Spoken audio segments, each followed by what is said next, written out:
Halo pemirsa di seluruh jagat maya, jumpa lagi dengan saya Lisa Lim from Bali to Cook. Hari ini saya akan mengajak pemirsa untuk membuat bumbu tumisan serbaguna atau baceman bawang putih. Bumbu tumisan serbaguna ini bisa digunakan untuk berbagai macam masakan, terutama tumisan. Misalnya tumis kangkung, tumis sawi hijau, tumis sawi putih, membuat nasi goreng, membuat mie goreng atau bihun goreng. Pemirsa, bumbu tumisan serbaguna ini adalah rahasia dapur dari pedagang nasi goreng abang-abang rombong. Saat kita makan nasi goreng atau mie goreng atau capcay buatan abang-abang rombong itu biasanya aromanya begitu wangi kan pemirsa. Nah, inilah bumbu yang sebenarnya mereka gunakan.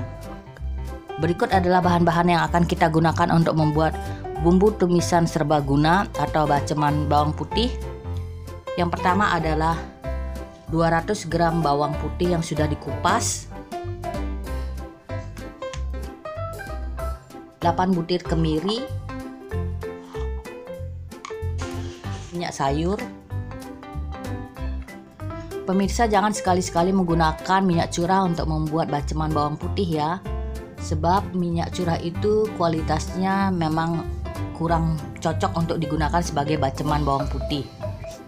Berikutnya adalah minyak wijen. Saya menggunakan minyak wijen cap bunga matahari.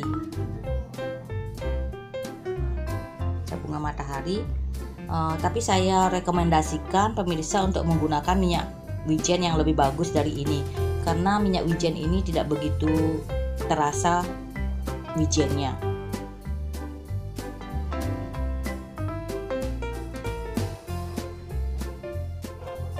Pemirsa, bahan-bahan yang kita gunakan untuk membuat baceman bawang putih ini hanya 4 macam.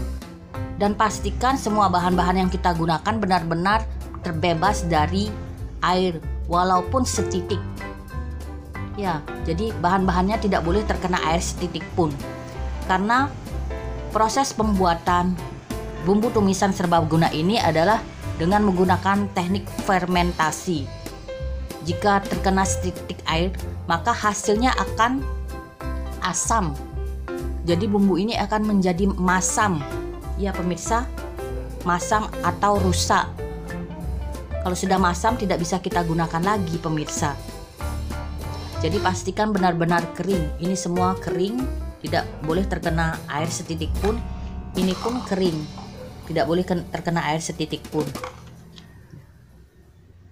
Peralatan dan bahan maupun tangan kita pun harus benar-benar kering dari air pemirsa, tidak boleh terkena air setitik pun, supaya bumbu baceman kita ini berhasil. Baik pemirsa, kita lanjutkan cara pembuatannya. Pemirsa, berikut ini adalah cara membuat bumbu baceman bawang putih. Pertama-tama kita potong kecil-kecil bawang putihnya agar mudah untuk di blender.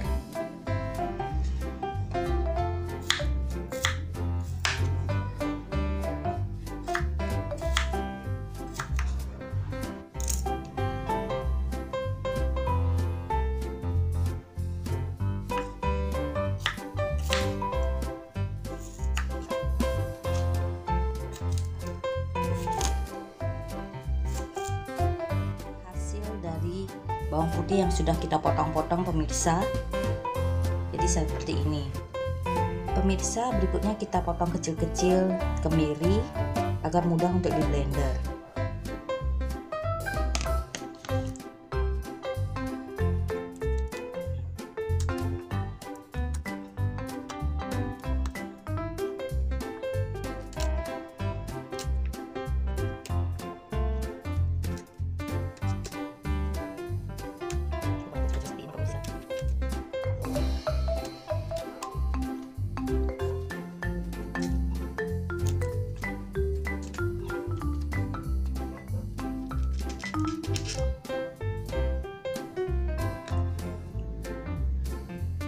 Jika kemirinya rusak seperti ini agak pahit pemirsa, kita sisihkan ya pemirsa, jangan digunakan, kita buang saja.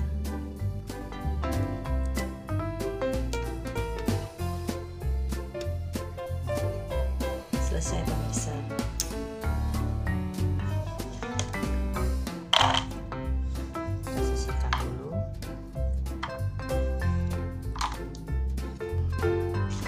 pemirsa, ini adalah bawang putih yang sudah kita potong-potong, dan ini juga kemiri yang sudah kita potong kecil-kecil. Selanjutnya kita akan haluskan dengan menggunakan blender. Pastikan blendernya benar-benar kering ya pemirsa, tidak boleh terkena air sedikit pun.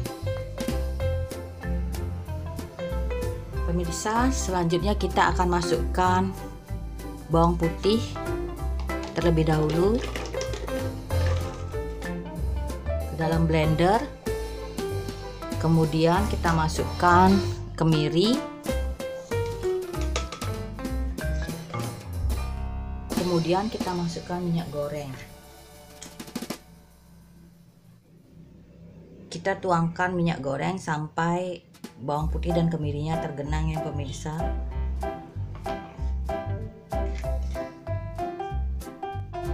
Seperti ini pemirsa, sampai bawang putih dan kemirinya tergenang.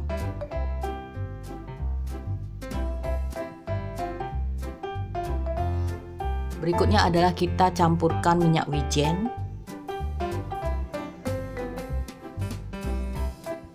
Karena aroma wijen dari minyak wijen ini tidak begitu kuat, jadi saya menggunakan agak banyak pemirsa, sekitar setengah botol.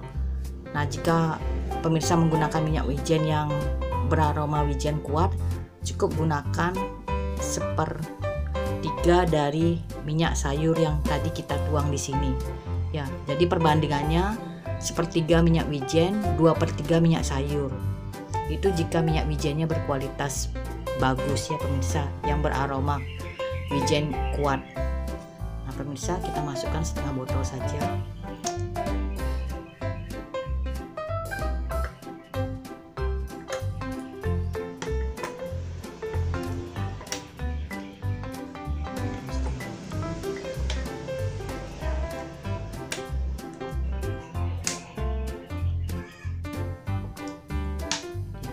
Sudah setengah botol pemirsa, sudah setengah saya gunakan. Setelah itu kita blender pemirsa. Kita blender ya pemirsa sampai halus, sampai benar-benar halus.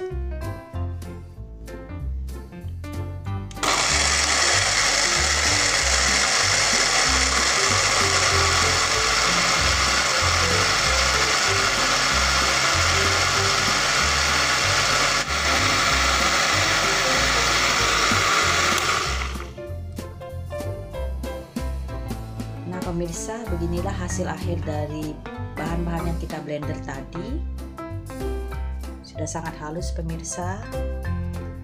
Berikutnya kita akan masukkan ke dalam toples. Kita gunakan toples kaca ya pemirsa, jangan gunakan toples plastik. Apa sebabnya kita harus gunakan toples kaca? Karena bumbu-bumbu ini akan mengalami fermentasi.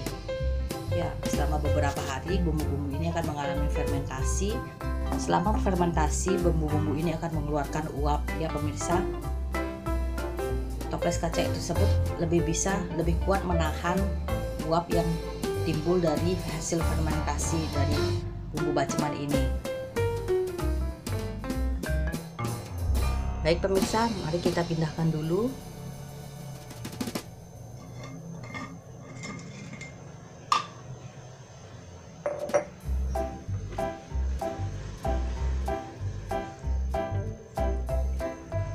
Toplesnya harus benar-benar kering ya pemirsa.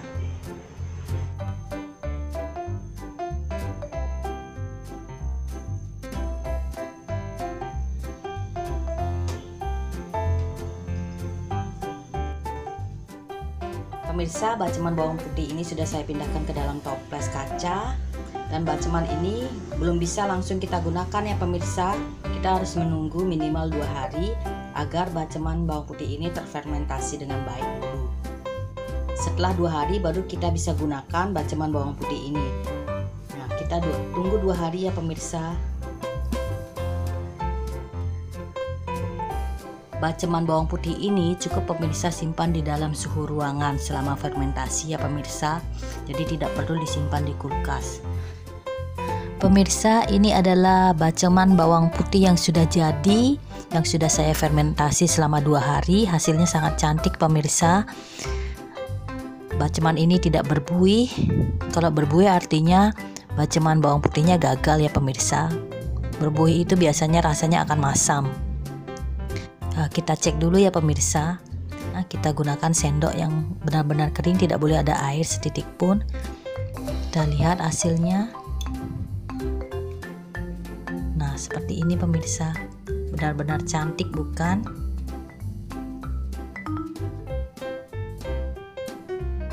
Baceman bawang putih ini bisa kita simpan selama 6 bulan. Dia tidak akan rusak pemirsa selama pemirsa menggunakan sendok yang benar-benar kering. Dan setiap kali kita memasak, kita bisa mengambil sedikit-sedikit untuk menumis. Jadi memasak akan lebih mudah kan pemirsa? Baceman bawang putih ini akan mengalami fermentasi selama kurang lebih 1 minggu sampai 10 hari pemirsa. Jadi semakin lama difermentasi rasanya akan semakin enak. Baiklah pemirsa, selamat mencoba. Jangan lupa like, share, dan subscribe channel saya. Sampai jumpa di video berikutnya. Terima kasih sudah menonton. Bye.